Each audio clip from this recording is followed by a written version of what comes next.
Thanks. Hi, everyone, and hi, Nati. I haven't seen you in forever. Nati Sandy. I saw your name there. Really, this is probably quite below all of you. This really is aimed at, it's like to teach a topic for Game 3s. Sorry, I'm Judy Rothburg. I'm one of the peds at Rahima Musa. I'm basically part-time, just for convenience. I'm not in private practice. I was long ago. Um, but I am also an ID fellow at the moment. But basically, they do these online teaching sessions, topics, themes. Six of them, I think, a block for the Game 3s. And my dad was actually originally doing this. So I don't think you're going to hear anything that you haven't heard or don't know already. It's just a fun, almost, it's a nice, fun sort of scenario-based thing where we can nitpick at what levels of prevention apply where. And like Tammy said, the reason this came up was that I saw some patients who were getting discharged from ED with their diarrhea because they'd been managed and they were going home with oral rehydration. They didn't need admission, but then I just noticed that the zinc was not being written up. I mean, that might have to do with after hours and whether it's stocked there or whatever, but I just brought it to Tammy's attention that zinc is one thing that's probably been proven to be the most useful other than oral rehydration solution to assist with gastro. We'll go into that. But so I mean, really, I know it sounds silly because in ED you're dealing with basically life and death, and it's quite high tech stuff you guys do. You're doing POCUSes and you're doing defibrillation and cardioversion. And there I'm coming along saying zinc, but you'll see that as I go through the first few slides, prevention is better than cure. So maybe one day when we've done enough effective levels of prevention at lower levels, you guys can have more time to relax and sit back because hopefully we'd see fewer patients coming into the ED in extremis, needing resuscitation. So it has a role. So I'm sure you've all heard of levels of prevention being the three main ones are the primary, secondary, tertiary. But in the next slide, you'll see there's also primordial, which doesn't really involve us as healthcare providers so much, but it certainly is crucial. And then sometimes people talk about quaternary, but sometimes it's lumped in sort of with tertiary. And you can also be quite pedantic about now, are we talking about, for example, with gastroenteritis, preventing gastro and diarrhea, and then you can talk about what's preventing dehydration. And so, that's really getting pedantic. But essentially, if you talk about primary prevention, you're talking about preventing something occurring or an accident happening in the first place. So it's not screening, because screening would imply it's there, but it's early. So this means preventing it happening at all. Secondary implies the injury, something is there, the disease is there, but you want to catch it early to reduce the impact of that on the patient. And then tertiary, you're coming in at a level where now we're talking again, where you guys are involved, life and death, really. So it's there, and you're basically preventing long-term serious complications and essentially mortality. No, man. Okay. So if we throw in the primordial prevention as well, and you look at the top at who it's aimed at, primordial prevention, this comes before us if we consider ourselves as the doctors or the healthcare providers. Primordial prevention is laying the setting for healthy living, to prevent disease, to educate and things like that. So this is our government, our laws, our policies, our education system, our infrastructure. It all comes before us, but it's crucial because when that doesn't work, and ours usually doesn't to the best, then that means we have more people who get sick. And so this is advocacy for social change. It's law enforcement and rules and things like that. And so that should be aimed at the entire population. Because technically when that all works, then we should all benefit. Then primary prevention is where we start doing our work, depending where we work, but this would imply preventing disease long before it even is there, and ideally reducing risk factors. So that is education, but it's also vaccinations and Again, it's aimed at the whole population, but not always. If we're talking about cervical, for the HPV vaccine, for example, I mean, you can also give it to boys, but it's mostly aimed at girls, and it's aimed at females of a certain age and above. So it's big groups of the population, if not the whole population, depending on the condition. Then secondary prevention, like I said, so that's screening, and I always think of pap smears. So something's there. There's either early ascus or whatever they're calling it, or pre-malignant change, but something's occurred, and you want to pick it up early so that a much simpler procedure can be done to catch it, to nip it in the bud, but it's there already. And there you, again, aiming at high-risk patients. So colonoscopies above a certain age, prostate checks above a certain age. And only in men, obviously. And then tertiary prevention comes in where you're dealing with individual patients, and there's already a disease possibly going to cause death, and if not death, certainly serious consequences. And now you've got to manage those patients in a much more specialized setting to prevent severe morbidity or mortality. So if you look at it as a pyramid, and then this is using the care interchangeably with levels of prevention, and they sort of overlap. But if we were to say primary care, that is aimed at the majority of people, if not all the people. Secondary care is some people who have the disease and you want to catch it when it's not life or death. And then tertiary care, that's now aimed at a few of the more complex cases with that condition. And if you were now this looks at overlapping levels of prevention with our levels, if you look at it, levels of service, because the different levels of prevention can be offered at different levels of service. So if we talk about population-oriented prevention, that's telling everyone about certain conditions, about how to be healthy, how to prevent heart disease, hypertension, obesity, things like that. And that's aimed at the population, and that's by means of, let's say, social media, adverts, awareness campaigns, things like that. So that's going out to not really in a medical center, but then primary prevention, education, things like that also happens at clinical preventive services, which you could see as your basic primary healthcare clinics, or mobile clinics, or even like Dischem, where you can go and visit the healthcare provider there and get certain things checked, certain things done. Check your glucose, your blood pressure, things like that. And then secondary prevention can happen also at primary healthcare clinics. If you think of something like Alex Healthcare Clinic, I mean, most of the clinics we receive patients from can do x-rays, give antibiotics, give IV fluids. So a lot of the secondary prevention can happen at primary healthcare clinics. And then tertiary prevention is more specialized services, and that can happen at secondary and then at tertiary medical care centers, depending how well they're functioning, obviously. So, and ours at Rahima is sort of blurred. We've got now an MRI, but we don't have sometimes we don't have zinc. No, we've got zinc, but it's not all across the board. Well, we don't have blood results, but that's all of us, hey? So we've got this mixture of what's available to us, but obviously the higher you go, you're going to expect to find a neurosurgeon, a cardiothoracic surgeon at the more specialized centers.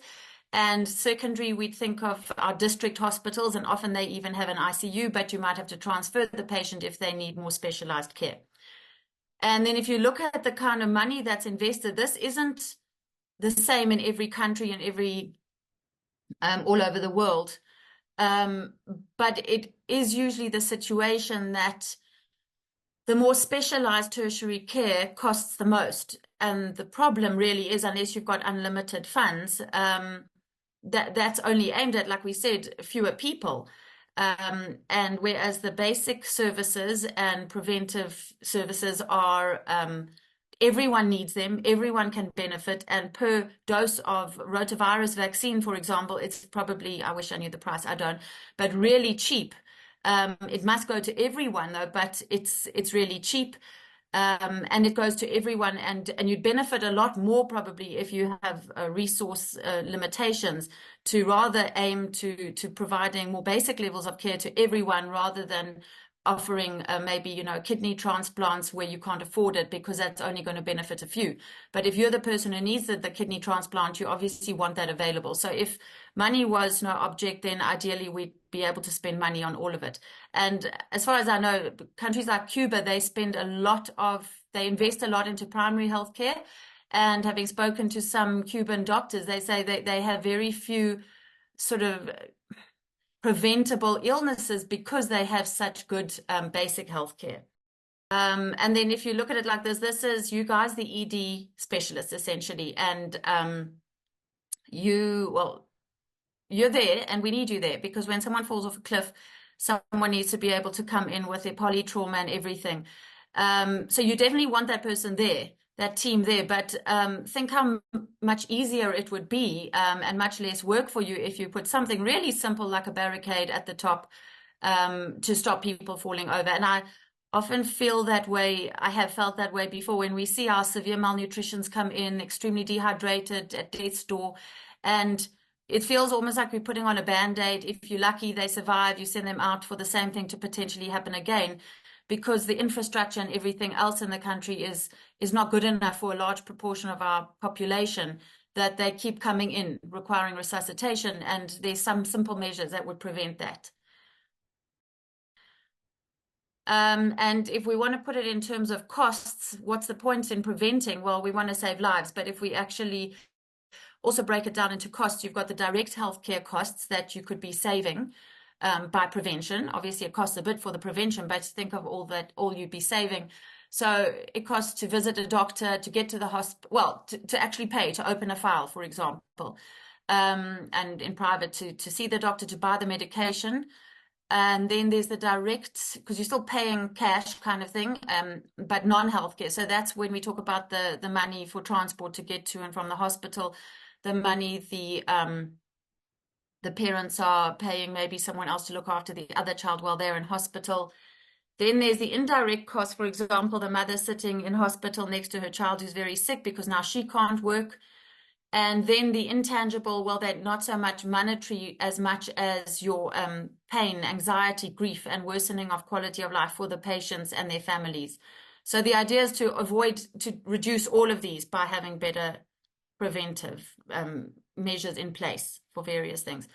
So I don't know if there are any questions, because then we start with the three different scenarios.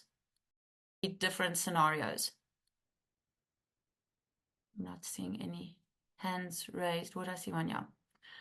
Okay, so I'm going to read the scenario. There's basically a gastro scenario, a respiratory scenario, then an accident and injury scenario. A 2-year-old child presents to a clinic in shock as a result of severe dehydration. The mother says the child had diarrhea and vomiting for a week. She has tried to give her cold tea, but she would not take it. The mother lives in an informal settlement where the only water available is from a dam nearby.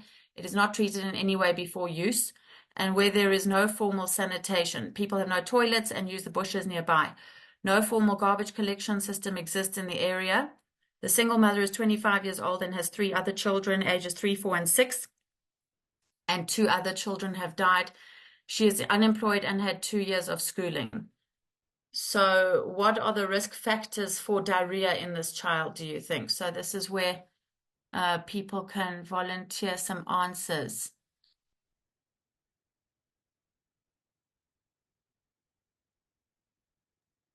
Well, the sanitation is a major issue. Yeah, can you elaborate?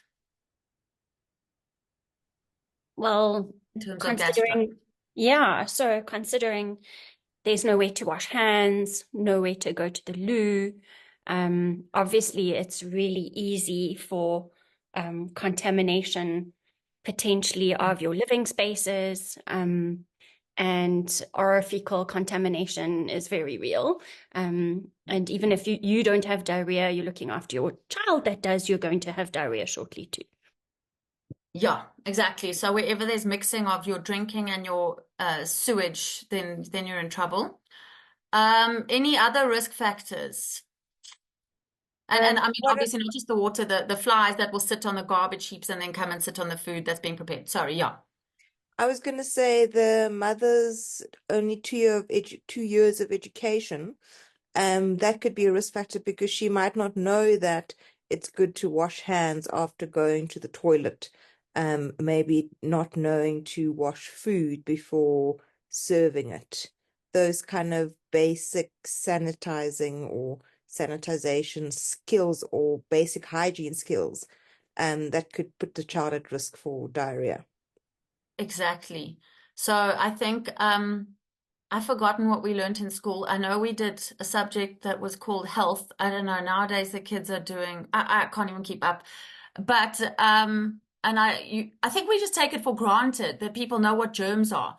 But actually, a mom asked me the other day what was wrong with the baby, and I tried to explain pneumonia and infection, and I realized this mom is 17, she hasn't completed school, and she didn't. I can't now suddenly start explaining what bacteria are. Not to sound superior or anything like that, but there's no basic understanding of what organisms are, and so she just thought it was from dust, and so it's crucial what we're hoping that they actually teach in school, that there will be just some basic education about, like you say, washing hands, germ hypothesis, that germs are spread between people, that germs come from feces and will go to your food and you ingest it. So things like that.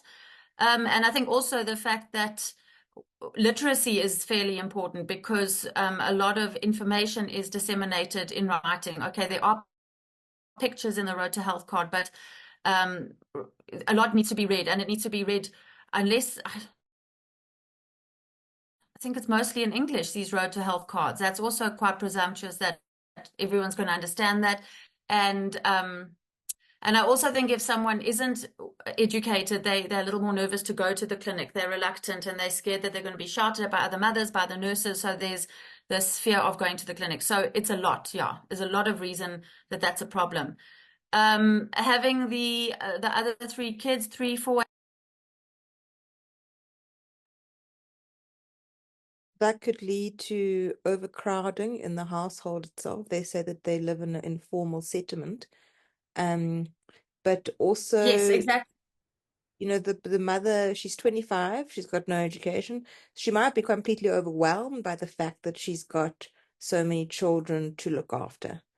Um, yeah, I Yeah, just think it could be a very exactly. difficult situation for her.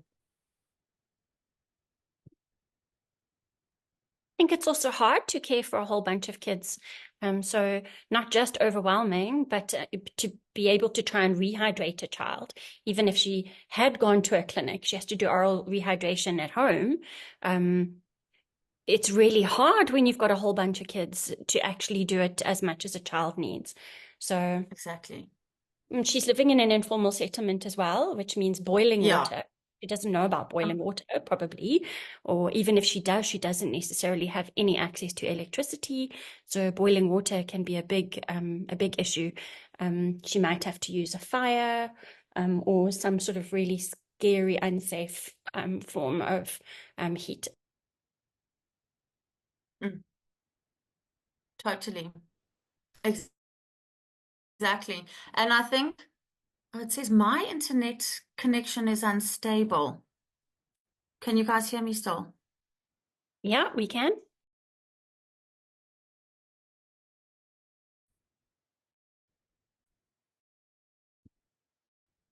Hello? Yes, hi, Judy, we can hear you. Sorry, it was giving me warnings that it's unstable, but I haven't done anything. Okay, fine. Thanks. So yeah, I think the fact that it's a lot when we see these moms sitting in the ward and all we're asking them to do is sit there and give sorrel, and so often they're not. And we're like, you have one job, you give the child sorrel, please. And it's a lot. Like they just want to sleep or their child wants to sleep, and so their hands are full. And I think what's the unemployment as well is that obviously money is an issue. Does that mean having more money means that you aren't going to be predisposed? I mean, we do know that obviously people in low and middle income settings will have higher infectious disease burden. It's just the way it is.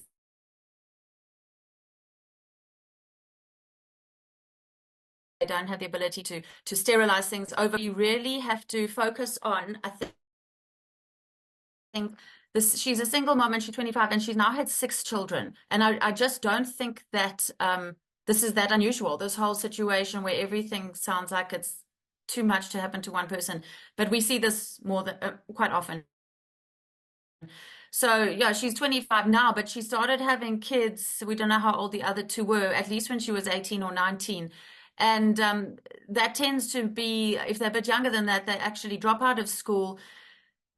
The baby now goes to the granny to be looked after, but more often than not, sort of granny, but sort of mom. Mom doesn't go back to school. She's destined now to a life of just having more children. They don't always go back to school and then complete their schooling, go to tertiary education and get a nice job, because it's sort of just a vicious cycle, unfortunately. It's hard to get out of. And she still doesn't have a partner who can help her with all of this.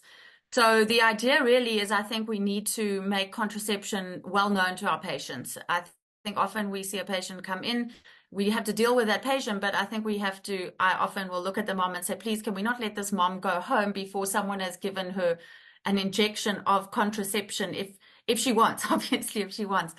Not go to the clinic when you back home or something. We can't miss these opportunities to offer mothers contraception, to empower them. And I think often the young the teenagers, the moms don't want to talk about contraception with them because they think that's giving them permission to go and have sex. But if they don't address that very likely possibility, then next thing their child. So I think we have to make it available to teens and to try and keep young females in school for as long as you know, as long as the boys are in school. They should be finishing their schooling, have an opportunity to finish school and go on to tertiary education.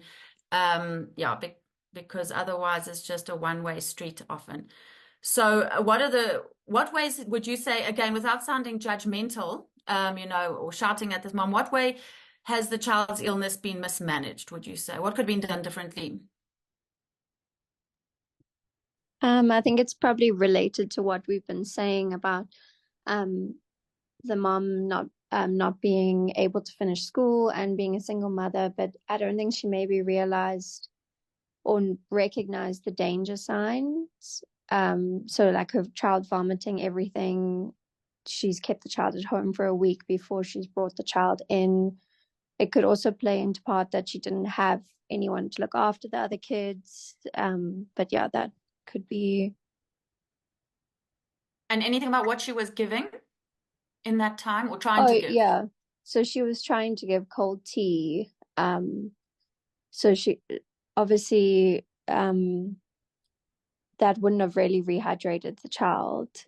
What should I she don't give? know if she oral rehydration. You can make it at home, but that's something that I don't know if she would have been aware of.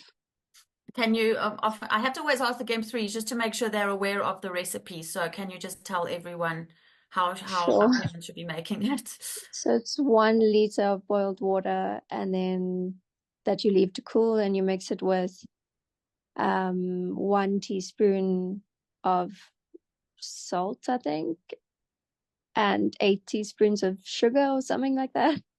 Okay, so I am glad we are going over it. Technically, I wish I could say, because we still have 2 books in circulation at the moment, and I don't know, but I think they've got pictures, so that the moms can see it.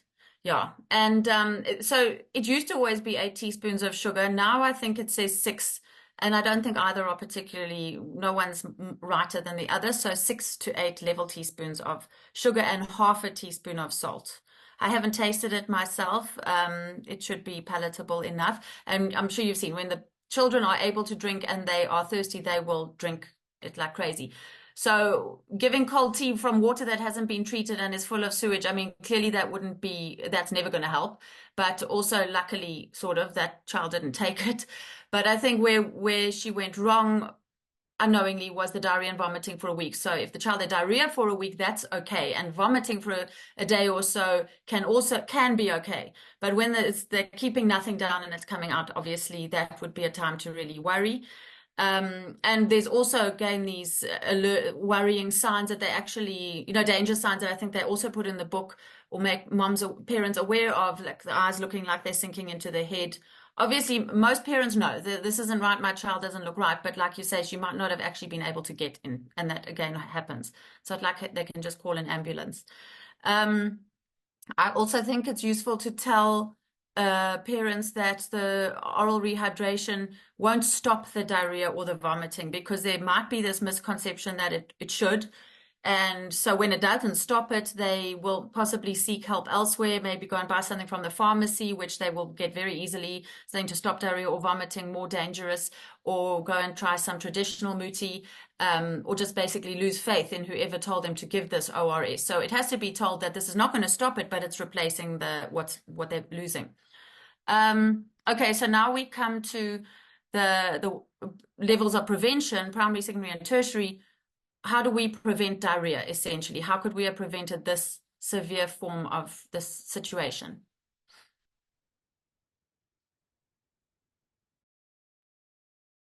I would think a primary level prevention could have been at the clinic when maybe the baby was going for vaccinations. So before the disease was even thought of, the mum could have been educated about hand washing, about the Road to Health card, what the education parts were in the card, where they could look for help about certain illnesses that the child might have.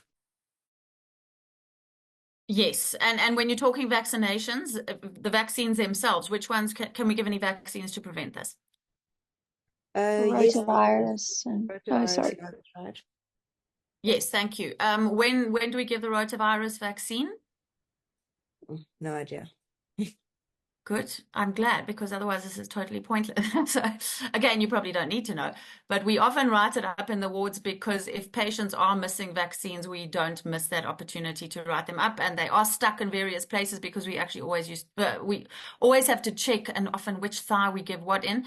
So rotavirus is at 6 and 14 weeks. That's not in any thighs, it's the drops. And the sisters will give it in the hospital most of the time. Usually they'll give their vaccines as when the patients are discharged, but we can write it any time usually. We don't, in the clinics, they don't want to give children vaccines when they have a fever or something, but there's hardly ever a situation where it's totally contraindicated. We don't want to miss the opportunity. So the rotavirus vaccine, you're not supposed to, I think we basically don't give it over 6 months. I think it's because you've missed the time when it's most useful, but also I think there's a risk of intussusception at an older age, a more vigorous response in those Peyer's patches, so they can get a possibility of intussusception. But yeah, are there any other vaccines that might prevent diarrhea that you can think of?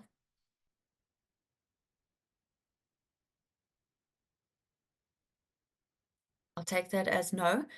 There are no other specific diarrhea vaccines. I mean, unless we're talking typhoid or something for travelers.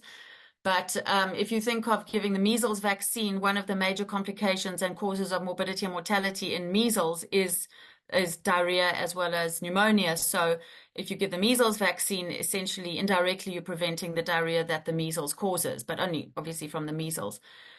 That's one of the big ones, I think. So then if we talk about secondary, well, let's quickly jump a bit backwards to primordial, and that's where this was before it even came to be our problem as healthcare providers, and that's basically the whole setup of the broken system. Let's just say the fact that this mom didn't manage to finish school, that she has so many kids, she's all alone. It's the system's fault. She is living in an informal settlement. There is no infrastructure. There's no formal sanitation. That's all primordial, and it kind of comes before us and is bigger than us. And if that were to be addressed and we had proper service delivery and stuff, we could avoid a lot of that. And then now secondary prevention, that implies the patient now it's before this child came in. This child come in too sick, but if they came in just with the diarrhea, what can you do when they arrive with their diarrhea? So it's already there, but you want to kind of limit the effects of it. And this is how they come to you guys in the ED, I'm sure. So Well, obviously we start them on ORS, and you ask mom to keep giving, usually try like 10 mils per kg, or you just ask them to finish the cup, and then you monitor whether they vomited or whether they're tolerating or not. Yes, I heard someone else talking. Sorry, does someone want to add something there? Yeah, I also quite like to remind the moms to not give the sorrel too quickly, because that could also lead to the kitties vomiting it up. And then it might mean that the mothers might not have faith in us if we tell them to give it to the kitties at home, because they might think that the sorrel is going to lead to vomiting at home. Um, and then taking this as an opportunity where we educate the mothers, like as you were saying about that, the rehydration solution is not going to stop the diarrhea and vomiting, but it's going to prevent the complications of the disease process, but explaining that in a more layman's term. Exactly. Yes. So essentially, oral rehydration is the mainstay of, so it's either if they just came in with diarrhea, but they're not dehydrated, it's just to replace ongoing losses. Also to not, which may happen out there in clinics we hear, maybe sometimes it's a nurse or it's a family member or some well-meaning neighbor that says, stop the milk's causing the problem. Maybe there's this belief it's some lactose intolerance, but that leads to malnutrition more often than not. And then they're told to change to rooibos tea and then they come in as a SAM. So that they shouldn't stop the milk. They don't have to force feed the child food, but they shouldn't stop the milk. They should replace the ongoing losses. And then if they were mildly dehydrated, then you give them the sorrel to drink, not just after every loose stool, but you can do the as guided by the IMCI, which all the students are being taught. And it's really great because you can use it in a clinic, you can use it in the hospital. It's essentially 20 mils per kilo per hour for 4 hours.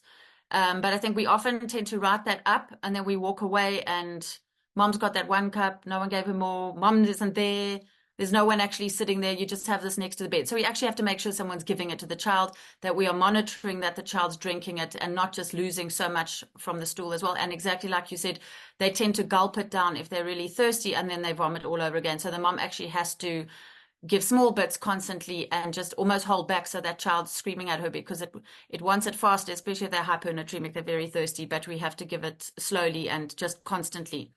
And then, well, this is where our zinc comes in. So the zinc is the secondary, you could say. It's not, I don't know, it comes in somewhere around here.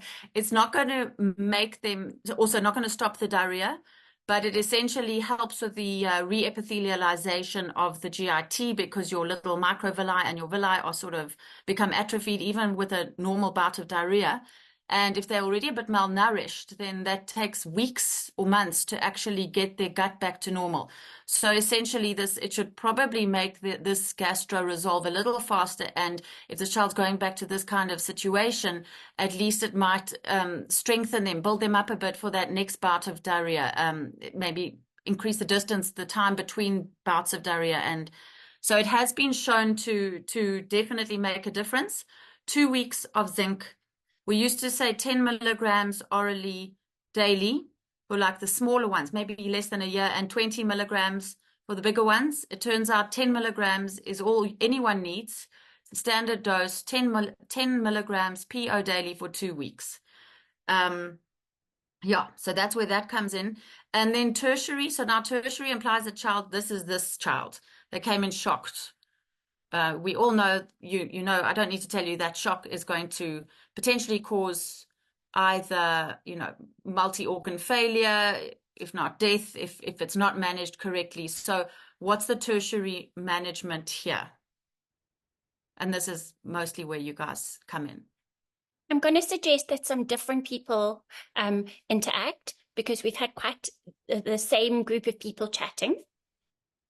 Please. Yeah. Hi, everyone. So for this kitty, when they arrive in the ED, in our setup would be moving them to the resus bed where proper monitoring can be done. But one of the urgent intervention for this child would be putting up, getting IV access so that we can actually administer a fluid bolus. If they are malnourished, a SAM kitty, then would usually start at like 10 ml per kilo and then reassess for fluid overload. If not, then we would start them at 20 ml per kilo and then look at the glucose levels as part of the vitals monitoring. And then you want to do you want to monitor the outcome of your resuscitation in terms of post the bolus what is the cap refill if it has improved, what is the child's respiratory rate, the tachycardia. And if they were also pyrexial, then you also treat all the other things that the child has. If they were feverish, then you would want to give them antipyrexial. You do a blood gas as well to look if there are any severe electrolyte abnormalities, perhaps the potassium that needs you to replace or anything like that. So it will be a full-on resuscitation following the basic principles of primary survey, secondary survey. So in the primary, the circulation for this child would be the most important one to attend to.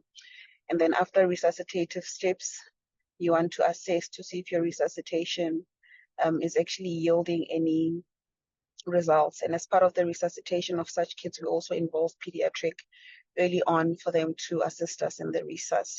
If we were unable to get an IV line, would also attempt to put an IO line to at least try and bolus the kiddie while attending to all other associated things. So the primary thing for this kid would then be resuscitation, while somebody else gets history in terms of what happened.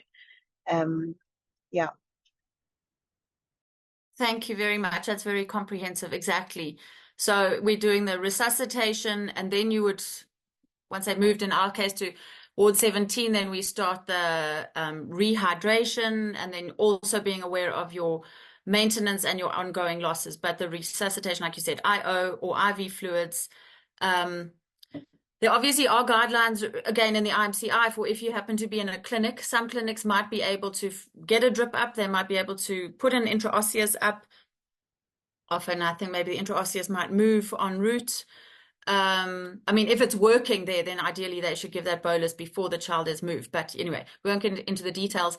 But there is a place for, if necessary, some if they're dehydrated, not actually shocked, they can give nasogastric fluids via the nasogastric tube. It's not ideal if they're actually shocked and you need IV fluids.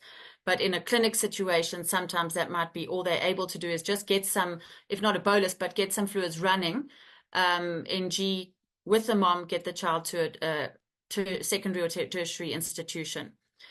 Thank you. So again, the IMCI, I don't know how familiar you guys are with it, but it's really, I found very user-friendly, and they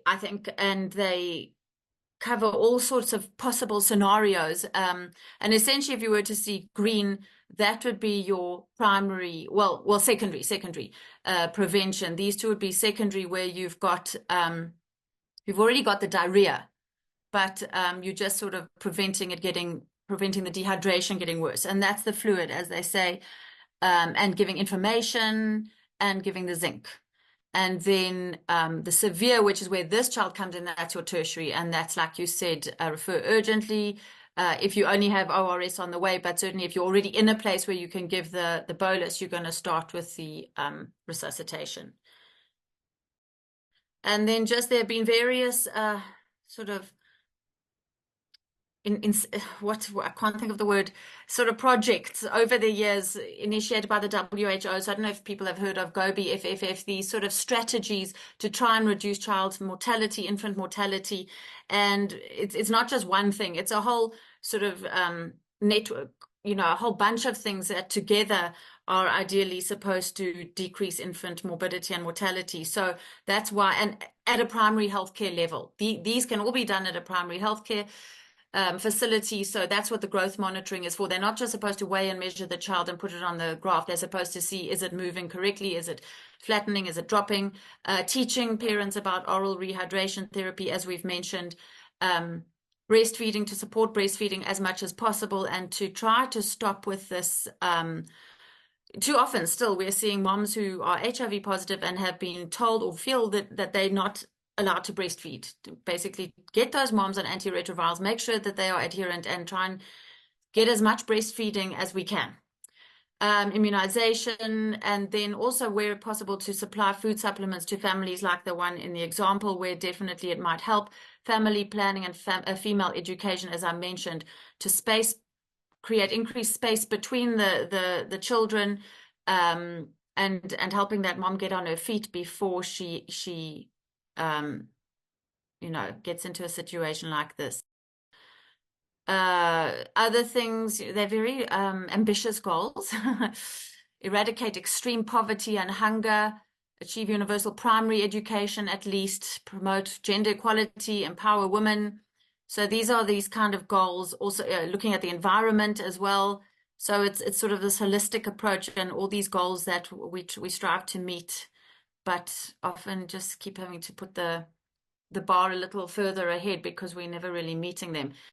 And so these are just some more 17 sustainable development goals. And again, looking at similar things, not just one thing. Look, life below water, life on land, peace and justice. So it's primordial and primary prevention. Okay, moving on to the respiratory case. A child aged 18 months is seen in the outpatient department of a district hospital. He has a history of a fever and cough for about a week. On examination, he appears ill with a temperature of 38.8. Rapid breathing, chest indrawing, and crackles throughout both lung fields. He has been brought by his grandmother. She looks after the child in a peri-urban township, but she knows nothing about the child's early development or previous health care. The mother works in town and only comes back every month end. So how would you classify this child's illness using IMCI criteria? I don't know if anyone is familiar with the IMCI criteria, has a booklet on them. Does anyone want to volunteer? This the students are very familiar with. So if we look at this for age 2 months up to 5 years, under 2 months is a different kind of approach, but well, you've got to take other things into consideration. But for this child, this would be a severe pneumonia or very severe disease because there's chest indrawing. So that's why this is such a good sort of guideline thing to go by, because even if you don't want to use, if you've got any healthcare providers, they don't have to be a doctor necessarily, but they can see, they don't have to be suprasternal, substernal, whatever, subcostal recessions, but they can see there's chest indrawing. That's all they need to see, that's severe distress and this child is needs to be referred. Or needs intervention, basically. Stridor, not applying to this patient, but that's another danger sign in terms of a respiratory condition. So that would make this child severe pneumonia. And even if you don't know it's pneumonia, even if you don't have a stethoscope, because in a clinic they don't have to use a stethoscope, they just know that's very severe disease and they follow the protocol. So because this is a district hospital, obviously there's a doctor there who listened and they heard the crackle. So they know it's a pneumonia and the chest indrawing implied it was severe. And now we can talk about how this advanced stage of the disease could have been prevented, if it could have. Can I make a comment? Yes. Just about, can I ask you to go back a slide to the IMCI? So if any of the doctors working in the emergency department, we're all familiar with the South African triage score, because that's what's used in the emergency department. And we usually classify emergency departments as red, orange, yellow. Green is ambulant patients that technically shouldn't be seen at a hospital level, but, we still see them. But when they were designing the South African triage score, they had a look at these categories. They also looked at typical mews or tews or pews, which are all vital-based signs. So they're vital signs as well as danger signs. And the South African triage score has combined them. So they include all of these, the IMC are sort of danger signs, and then they add in the physiological component where you actually count the heart rate, you count the respiratory rate, etc. So it's very similar. So for my guys who are like, what is this? It's very, very similar. You'll see the danger signs are pretty much exactly the same. Thank you. That is, I obviously am not aware of that. And it's obviously this on a slightly more refined level with, like you say, the rates, whereas this is to be used at any kind of, even a primary healthcare clinic where they just need to know, we need to send this patient away to a higher level of care. All right. So could this advanced stage of the illness have been prevented? May not be, but where, if we're talking primary, secondary, tertiary, primordial, what could have been done to prevent this?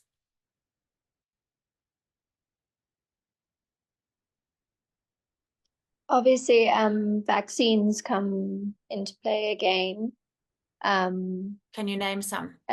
So the pneumococcal vaccine, like you said about measles causing pneumonia, Hemophilus. Yeah, Mhm. Haemophilus influenza A and B. No, wait, A and B. I'm going to step in there because that's a confusion. That we're thinking influenza A, I think you're saying. So Oh it's yeah, it's sorry. yeah. No, I think that's often it's mistaken now. So the Haemophilus influenzae B, I mean, technically that is there to prevent invasive disease, and we think that's meningitis usually, but it might also prevent some invasive pneumonias. Yeah. Influenza vaccine also, anyone can take it if they want, and certainly at the hospitals, it's offered to the higher risk patients, cardiacs, asthmatics, ex-prems, things like that over a certain age. Just to add, yeah, pertussis. This is not really a picture of pertussis, but we do see a lot of pertussis, and it can look a sort of range of ways. The paroxysms, but also can be sort of a whiteout with the severe pneumonia. So pertussis will prevent some pneumonias. But I think you've mentioned the big ones. Okay, so that's primary. Second, just going back to primordial, it's once again the sad situation of mom having to work and leave the child with a grandmother. So it's just the system, but we're not going to go into that. We're talking medical now. So secondary would imply that, let's say that's the secondary would be when the child came in, not this sick, let's say, not the chest indrawing. So probably had a fever and a cough. And so already something was there. You couldn't prevent this infection, but what are you going to do for that child? Assuming they made their way to the ED, and like you say, they didn't necessarily need to come to a hospital for that.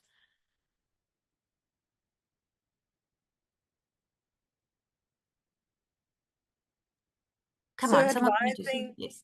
advising the caregiver on warning signs and deterioration in the clinical condition and when to bring the child back.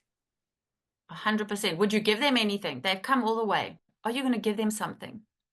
Well, I would treat symptomatically, but I wouldn't go antibiotic route. I admire that. I hope you definitely would do that. But I believe that's the right thing. So I think we could all sit here and say, oh, this granny should have brought the child in before. We could have given antibiotics and it wouldn't have gotten to this situation. But I think that would have been the wrong thing to do. Unless the child's been sitting looking like this for 3 days, then it would have been nice because probably in the meantime, the child's been hypoxic maybe, and maybe some areas of collapse, who knows, poor feeding, maybe dehydrated. But if this child just had a day or two ago just the fever and a cough, antibiotics would not necessarily have made any difference. Yeah, and I think that's the message. And we all know if the child went to a clinic, they would very likely get Allergex and Amoxil. But if they followed the IMCI, wouldn't necessarily have needed that, and it wouldn't have said they need that. But this is a good time, probably, and your advice about when to come is crucial. The question is whether, and someone mentioned it with treating the pyrexia for if the shocked gastro came in. I think that I don't know what your policy on treating fever is, but we are moving away, if we can get everyone to join us, from just treating fever for the sake of treating fever. So we don't have to just say this temperature is how we have to get it down. We're trying to move towards treating the fever if it's causing severe distress, I guess, and also if they are feeling miserable with it. But we don't have to just treat it for the sake of it. And it's not like every child who has a fever above a certain number is going to suddenly have a febrile convulsion. It doesn't really work that way. So we don't have to treat the fever, but we would have probably given Granny some Panado if she says the child is screaming all night long and he seems miserable. Then yes. And then cough syrup. Anyone want to weigh in on cough syrups? Yay or nay? Are they good or bad? Nay, nay, Bad, nay. nay, nay, nay. No. Nay. Okay. Thank you. Yes. I can even say I don't think I've ever given my kids a cough syrup. I don't know if I've ever taken one. So, and yet we know patients go and buy it, and we know they come and they seem to want some, and I will actually say no. That's why there's so many out there, because I believe none of them actually work, and they aren't necessarily safe for kids under 6. So the answer is no. I don't have to explain why. And then the tertiary, because okay, let's actually just look at this here. So what you are talking about is sort of the green. If she'd come in when there were no signs of pneumonia, there was no signs of severe disease. So there's the soothing the throat and relieving the cough. I don't have page 11 here, but we've all decided we're not going to give a cough syrup. We're going to sort of reassure. And soothing the throat, they talk about sort of home remedies. So if the child is over 1, they're allowed to have honey and tea if they have honey. I'm not opposed to telling someone they can buy Vicks Vapor Rub and rub it on the chest and give saline drops for the nose so they can breathe better at night. And then the advice, like if this is going on for long, we might consider TB. Tell her when to come back once the child is having chest indrawing. And anyway, come back in 5 days if the child is no better. Not necessarily worse, but no better. Don't say come back if the child's fine, but if no better. So you've given the advice you were talking about.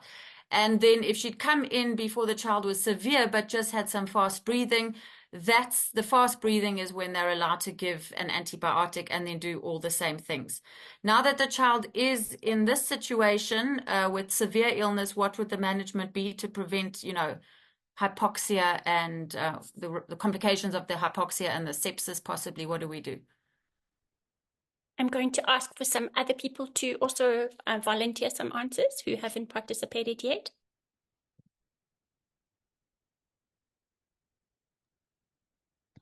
Well, the first thing is to put the child on oxygen because the child is obviously having difficulty breathing and having a hypoxia. You want to prevent that, you put the child on oxygen. Am I audible? Yes, hi Nati, you are. Yes, okay. you are. Okay. And then hopefully the child by now is having an IV line. So, and with that you take blood so that we can do the septic markers to prove to justify our putting the child on antibiotics. But then we have to start the child on empiric antibiotics. Because with the severe illness, there is a chance of a bacterial infection happening on this child.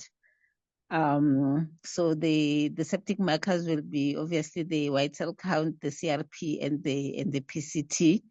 And with the fast breathing, we have to make sure that because of them losing insensible fluids, we also have to make sure that the renal function is normal. So we have to do a UNE with that and a blood culture to check if there's any hojas that will be growing in there. And you are in your, let's say, in your ED. What are our options? Let's be honest, you're going to do a gas, I would imagine. Yes, yeah. And an arterial gas, preferably, so that we can see how this child is oxygenating and how the lungs are functioning. So if it's not great, what are our options? Because now we have the ability to go further. What do we do other than the oxygen? We can go on to high flow oxygen, depending on how bad the child is looking, how severe the respiratory distress is. And obviously the gas will also indicate to us whether we have to go on to further ventilating this child. Okay, thank you. Exactly. So your tertiary prevention is essentially preventing demise, and further complications. And obviously you can't do that at a primary clinic, but you can refer to a secondary if they have the ability, or tertiary. Okay, thank you. I don't know if there are any questions on the two medical ones. Then we'll just quickly move on to this. It's not a scenario. It's just to get some ideas, get us all thinking before we finish up. I'm going to rush through this, but basically this is the injury and trauma aspect. And that's just to remember that a lot of what we see in our peds medical stuff is gastro, malnutrition, and pneumonia. That's what causes, aside from neonatal and perinatal issues, that's where the big deaths are coming from, whether it's with malnutrition or HIV or without it. But we see gastro and pneumonia. But we mustn't forget that there's always the injury and trauma. Obviously, you guys can't forget that. You see tons of that. And certainly when they're over 5 years, that actually takes up a bigger proportion of what's causing morbidity and mortality in kids. The other stuff's still there, but this takes a bigger chunk. So in South Africa, injuries and accidents are the commonest cause of death in children older than 5 years. About half of these deaths are related to road traffic accidents, and 80% of the deceased are pedestrians. So It's on the roads, and it's kids in cars, but mostly kids on the roads, pedestrians. So I just want some brainstorming of primary as well as primary, secondary, and tertiary prevention measures. And actually, in this situation, I think most of the stuff is actually primordial. So do people want to offer some ideas? How do we go about decreasing children getting hit by cars or involved in accidents? But we're not talking accidents at home, not burning and things like that. This is road accidents. Yeah.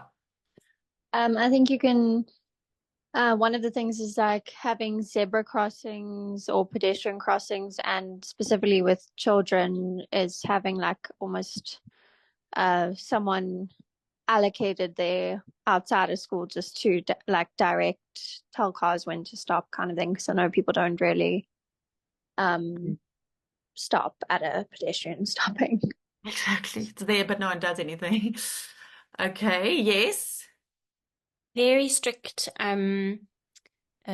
laws around alcohol and driving, and they must be enforced. So, we might have laws, but are they 100% enforced? Do we have enough capacity in the country to, attend to all the crime as well as all of the road traffic stuff? But we know that pretty much 99% of the time, the road traffic accidents are 100% a result of parents or adults, right? Yes, a kid might have run into a road, but a lot of the time what we see is drunken drivers. Yeah. Yeah. So I'm sure, preaching to you guys know all about this. We all know the campaigns they do, and there's the education. And I think what we could as individuals do is I need to stop looking at my phone when I'm driving. So never mind the things I'm saying we all have to do is not texting and driving, not even taking our eye off the road. And I think we all know that there should be the scholar patrol and the pedestrian crossings and the speed bumps. Speed bumps they are good because they're freaking annoying, but they are effective. And I think that's the one thing that is actually effective. But it's all around the schools. But then on other roads, a child can just be walking with another child, and adults don't cross at stop streets or robots. So why we expect kids to do it? Adults do it much more. But seriously, there is a school near Rahima, and there are so many kids and cars there that even if you're going really slowly, a kid just needs to walk out in front of a car where you don't see it, or where there's a door open, and that they come out into the street. So we have to, I suppose, act like everywhere is a school area, but because kids are just everywhere in the streets, because often they're not with an adult. And then we've got the adults behaving irresponsibly as well. Some of the other things I think are bridges where there's highways, and then there are these bridges across the highways so that people don't just run across a highway.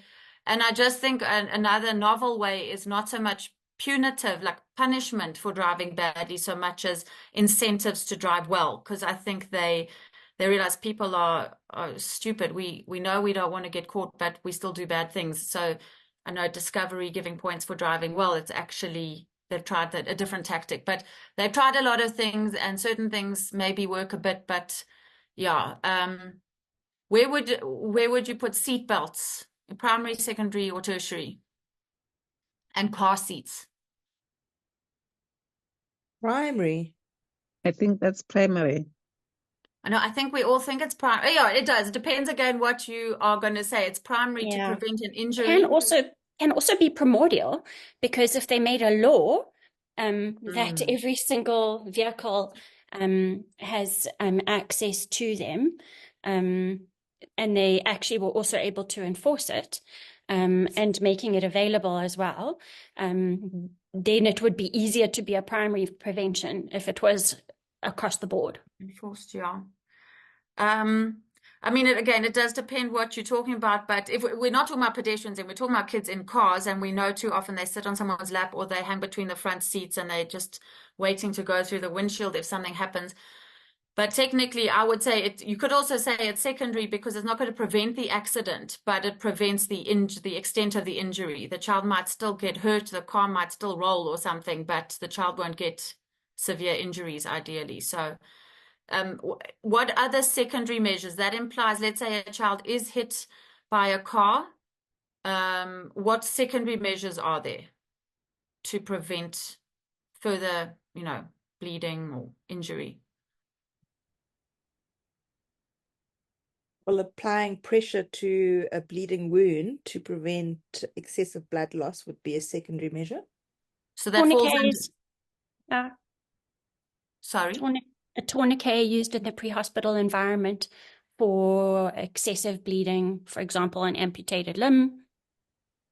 So what does that fall under? Like first aid, I suppose. First aid, yeah. Yeah. So ideally teaching more people about first aid, responsible first aid. And obviously, again, it's going to be concentrated at areas. If kids go on a school camp, there's going to be someone, they're going to take a first aider with them. If it's at a school, you're hoping that someone around there knows first aid. So, and obviously you'd like everyone to know, and everyone to know what number to phone for an ambulance. Things like that. And then tertiary. Sorry, just to jump into secondary there, I think also something that's quite important that we often forget about is scene safety, especially with kids. There might be more kids around, and often just kind of putting a traffic cone out or a little triangle or something, just trying to stop, especially like the highway and those type of areas. Obviously, there's a lot of danger of further accidents happening and trying to prevent that. I think that falls under secondary, not sure. Exactly. Yes. Thank you. I think so too. Yeah, and stopping people just stopping and causing further accidents in the wake of this one. And I suppose that's also teaching the public about C-spine, and no one must come along and try and help and quickly just move this patient out the way when actually they need to be carefully moved or held still and C-spine control. And yeah.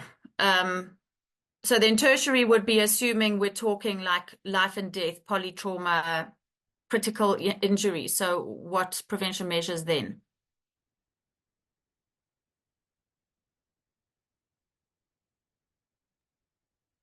So I'm going to jump in here. So Thanks. if the patient it presents within the first 3 hours using tranexamic acid, cyclocapron in a hypotensive bleeding patient, it has been proven to be beneficial in acute trauma cases.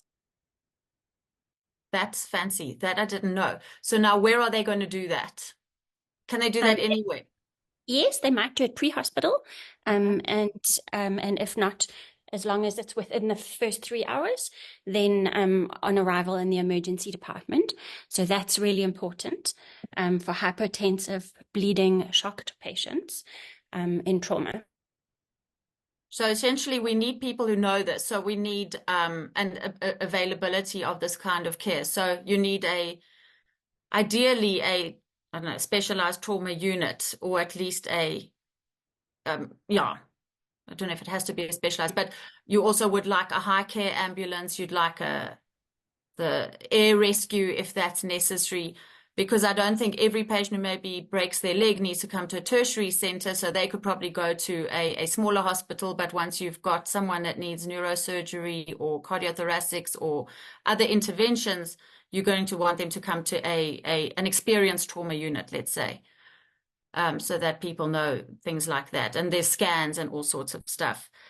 Patients might require advanced interventions, so advanced airway intervention to prevent vomiting and aspiration, and to protect the airway. So the child might be intubated and ventilated on scene or on arrival in emergency department if the GCS is low, and particularly if we're anticipating having to go to a CT scan as well.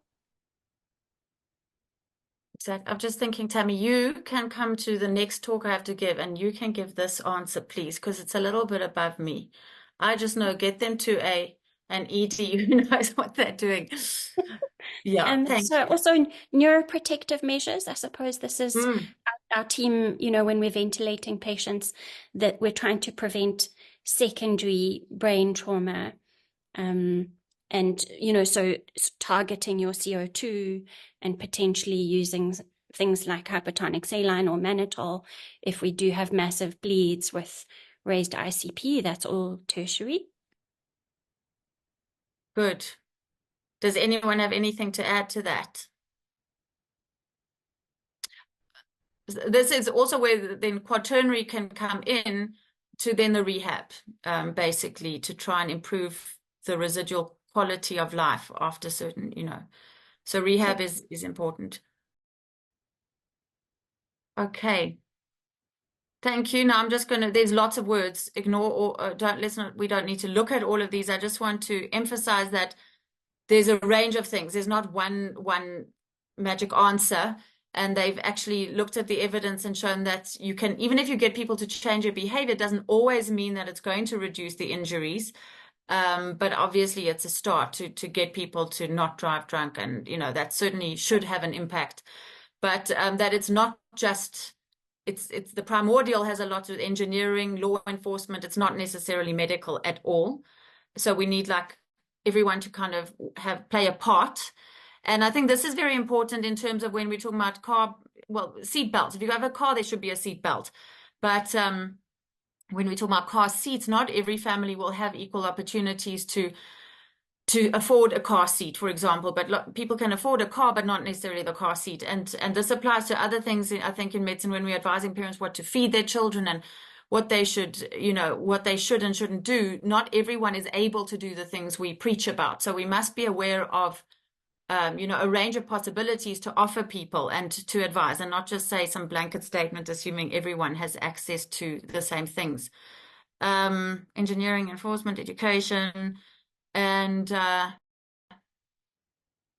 think just to basically try an intervention and then review it and see if it actually has made an impact or not. So if you've got this, you can go over these later. It's a lot of words.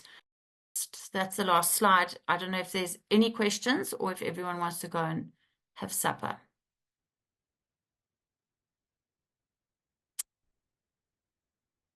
Go and have supper. Okay. Thanks very much for all coming in the evening. It was fun. Thank you. Thanks, Tammy. Thank you very much. Cheers. Thank you so much. It was awesome.